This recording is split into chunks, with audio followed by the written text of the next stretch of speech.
Building a professionally looking website without touching the editor once, that's now possible. I'm going to show you how you can connect your AI to Framer, find a really good looking template and adapt it to your style and your needs. I'm building websites for years now for different businesses, and such a process would have taken me at least a couple of weeks. But now that's really possible within a few days. So let's see how that actually looks in practice. Let's start with connecting your AI to Framer. So if you go to framer.com/agents, you will find a pretty good site where they explain a lot of different things, how it works and how components and everything is set up.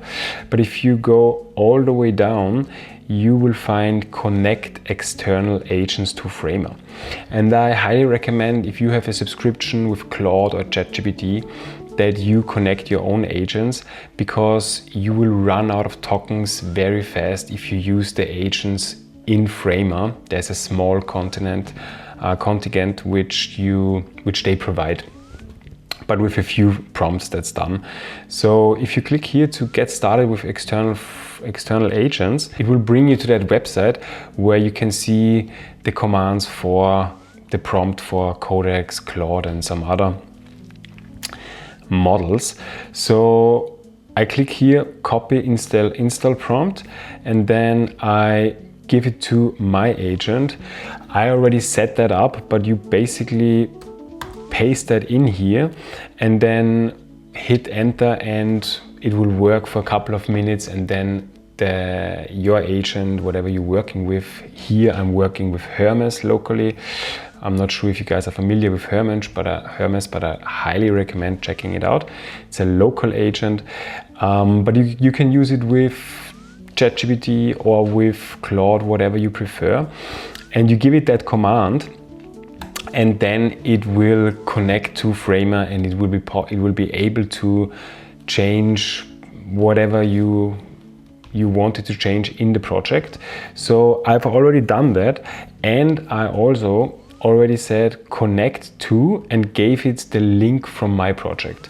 So at the beginning, as we said, we use that prompt to connect it from here, and then you give it to your agent, and then you look for a certain template where we will go into quickly, and then you copy the URL from that project, and then the agent will be able to connect itself to that specific project. So I've done that here already, connect to, and I pasted the URL. It worked for I think 2-3 minutes, and it said here connected, it listed the project and so on, so we are ready to go.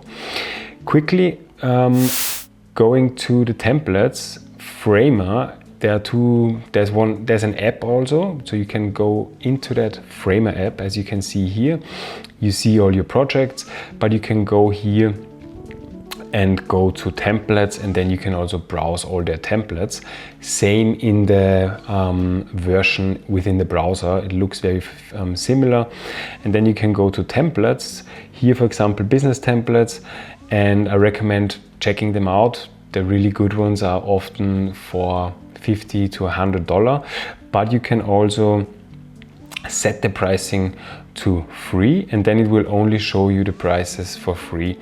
And I really like Framer, and I used to build websites on Framer for the last 2+ years, because it's really where creators and designers are actually building templates, and you get that professional look and that really clean animations, and everything works just very smooth. If we scroll here, we see all these animations are very clean and very fine.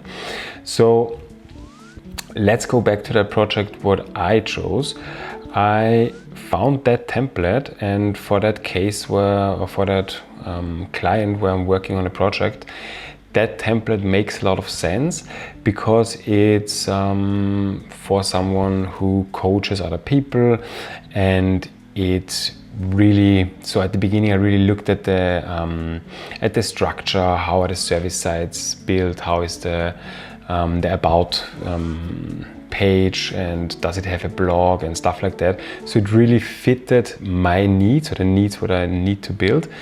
And I looked at the sections. So I'm not specifically looking for certain stock photos and stuff like that here. I look for the overall structure, I look for the outline, maybe also I like the typography, but that's also something what is easily changeable. And so I just browse through that and I see, okay, that's something what really fits. I discussed it with the client was super happy, and we finalized to choose that template. And then at the beginning, I gave my my agent a few commands, and I always do that with voice command. So I said, hey buddy, I need to build a new website. Here's the link, or I will give you the link of that template, and I want you in the first round just analyze the website, look how the different pages are built, look at the sections, how is the structure, and make yourself just familiar with it. So that's what I did. It translated it now to German, because the basic setting is German here on my voice command, but you get the sense what I actually mean. It will give my agent the ability to analyze the structure of the template, get a first understanding, and then what I do, if that's done, that often takes for half an hour. So if the agent is familiar and sees how the structure and how everything is built, I then say, okay, now we are working on business X, and I want you to make a competitor analysis and see different players in that industry. So then the agents go on and analyze different businesses within that field, and they come back and say, okay, these products or these services are interesting, that's something what's trendy, that's something what always works, and so on. So it really gives me a good understanding of the niche. And then with that strategy, I asked the agent to actually build out that website, but it shouldn't change all the components, or really make it too much changes within the certain design.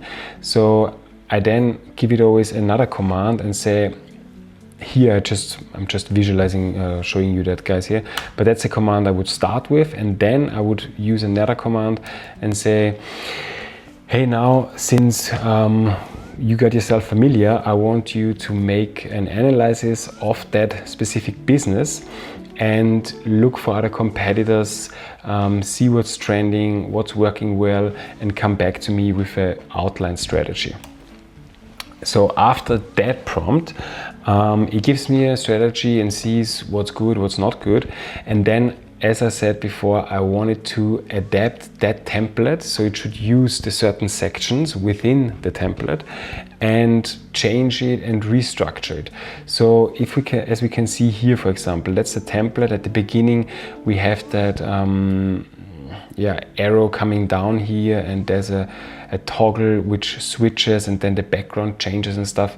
That looks nice at the beginning, but I don't think for regular users that's actually, it's maybe nice at the first time, but then after a while I think it will just be not really good. So I told it to really structure it the way that users would like to see that website, and it came out pretty nice at Framer. The cool thing is that it always builds everything for desktop, for tablet, and for phone. So it's very responsive, and it always works very nice on different devices.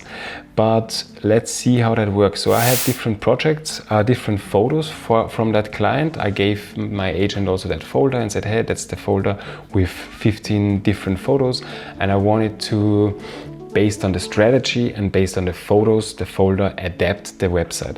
Not change too much of sections or so. I wanted to understand the sections and then adapt it with our content. And at the beginning, it didn't look quite like this. That's almost the finished project, but it got right away with that toggle, which I found really cool, because I, at the beginning, as I said, had the same feeling. It changed the content, it changed the photos, it changed the images. If we see here, it added something very nice, which adds the name of the coach, and we can see here the template that wasn't here at the beginning. So it really took some sections from other parts and adapted it to the main page, because it knew, okay, the home page should have certain elements that a user is really really gets the understanding right away what that website is about. So it did a really good job. And then I had a few things which didn't work perfectly. I saw something still here. If we go at the end to the page and if we make it very big, we can see here on the left side and on the right side that color isn't really going at a certain breakpoint. It doesn't really adapt anymore. So those are things I work through, and I go to all the different pages and have a look how it actually is built. And then what I do then again, I go back to my agent and say, hey, I'm currently at the page, at the home page, and then I switch here to layers, and then I say, okay, look, we are, so that's what I'm telling the agent. I say, okay, we are here at the home page, and I'm going through that whole site, and I want you to make those changes. First, at the hero section, I want you to adapt that button, for example, to blue. Furthermore, in the next section, which is Angebote, is like the offers. At the beginning we had, in the template we had 4, but I think it makes more sense if we make them a little bit bigger and if we reduce them to 3. And that works really, really nice. So as you can see here, it adapts it also then to the certain breakpoints. I could say something like this, make the third one a tablet, bring it to the middle and stuff like that. And the models are so smart already that the latest models from Claude or from GPT, that they right away get the understanding. So I then go through every different page and browse here through it, have my voice command and speak to the agent, and I'm telling him in section A, I want you to change this and that. Next section is really good, but change the background. Here, make the photo more centered, and so on. And then I go to the next page and I give it that very long command, and I say always at the beginning, now we are at home page, now we're at the home page. Then I give it all the commands for the certain sections. I switch to the next page, still the same prompt, still keep on speaking. And then it really, after firing off that command, it works for 2 hours sometimes, or even more, and it almost always gets all the things it actually should change. And then it creates a really good looking website. We can browse through it. I mean, you guys saw the template, but that's really adapted now to that same look, what I was saying at the beginning. But it looks like a completely different website. So it's really specifically built for a business now, and doesn't look like AI slop or like a very normal template. That's what I love on Framer, because all those templates are so special in my opinion, and everything works. We can go into a blog post, for example. Here we can go to different pages, we can resize them, and we see they work for all the devices, all the functions work. And that's pretty much how you can build a website with Framer, with agents, without touching anything by yourself, and just guiding the agents to do all the work, and you will have a really cool website for your business or for someone else's business, or just a random idea, whatever you want to build. I'm looking really forward to maybe see some websites. So if you've built something with that approach, let me know, post something in the comments. I would love to see some stuff of you building anything with Framer agents.